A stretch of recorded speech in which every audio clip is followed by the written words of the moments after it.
ত্রয়োদশ জাতীয় সংসদ নির্বাচনের সম্ভাব্য স্বতন্ত্র প্রার্থী ও ইনকিলাব মঞ্চের আহ্বায়ক শরীফ ওসমান বিন হাদির ওপর হামলার ঘটনায় জড়িত সন্দেহভাজনদের ভারতে পালিয়ে যাওয়া ঠেকাতে ভারতের সহযোগিতা চেয়েছে বাংলাদেশ। রোববার 14 ডিসেম্বর দুপুরে ঢাকায় নিযুক্ত ভারতের হাইকমিশনার প্রণয় ভার্মার কাছে এ বিষয়ে অনুরোধ জানানো হয়। পরে পররাষ্ট্র মন্ত্রণালয়ের পাঠানো এক সংবাদ বিজ্ঞপ্তিতে এ তথ্য জানানো হয়েছে। একমাত্র স্মার্ট সিটি বসুন্ধরা, আধুনিকতায় এক ধাপ এগিয়ে। বিজ্ঞপ্তিতে বলা হয়, সম্প্রতি বাংলাদেশের রাজনৈতিক নেতা শরীফ ওসমান হাদির ওপর হত্যা চেষ্টার ঘটনায় জড়িত সন্দেহভাজনদের যেন ভারতে আশ্রয় না দেয়া হয় সেজন্য ভারতের সহায়তা কামনা করা হয়েছে। পাশাপাশি কেউ যদি ইতিমধ্যে ভারতীয় ভূখণ্ডে প্রবেশ করে থাকে তাহলে তাকে দ্রুত গ্রেফতার করে বাংলাদেশে প্রত্যর্পণের ব্যবস্থা নিতে অনুরোধ জানানো হয়েছে।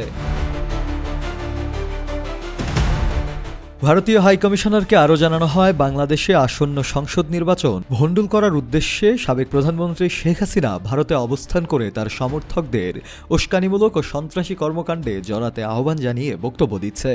তাকে এ ধরনের উস্কানিমূলক বক্তব্য দেওয়ার সুযোগ দেওয়ায় ভারত সরকারের প্রতি বাংলাদেশ সরকারের গভীর উদ্বেগের কথাও তুলে ধরা হয়।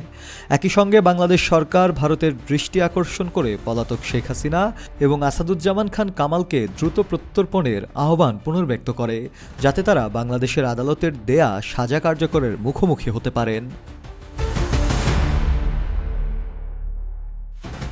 এ সময় ভারতে অবস্থানরত আওয়ামী লীগ নেতাকর্মীদের বাংলাদেশ বিরোধী তৎপরতার বিষয়টিও ভারতীয় হাইকমিশনারের নজরে আনা হয়। অভিযোগ করা হয়, এসব পলাতক ব্যক্তি আসন্ন নির্বাচনকে বাধাগ্রস্ত করতে বাংলাদেশি সন্ত্রাসী কর্মকাণ্ড পরিকল্পনা সংঘটিত ও বাস্তবায়নে সহায়তা করছেন। এ ধরনের ফ্যাসিবাদী সন্ত্রাসীদের অপরাধমূলক কার্যক্রম বন্ধে দ্রুত ব্যবস্থা নেওয়া এবং তাদের বাংলাদেশে প্রত্যর্পণের জন্য ভারত সরকারের প্রতি আহ্বান জানানো হয়। তবে জবাবে ভারতীয় হাইকমিশনার জানান, বাংলাদেশে শান্তিপূর্ণ নির্বাচন দেখতে আগ্রহী ভারত এবং এ বিষয়ে প্রয়োজনীয় সব ধরনের সহযোগিতা দিতে তার দেশ প্রস্তুত রয়েছে।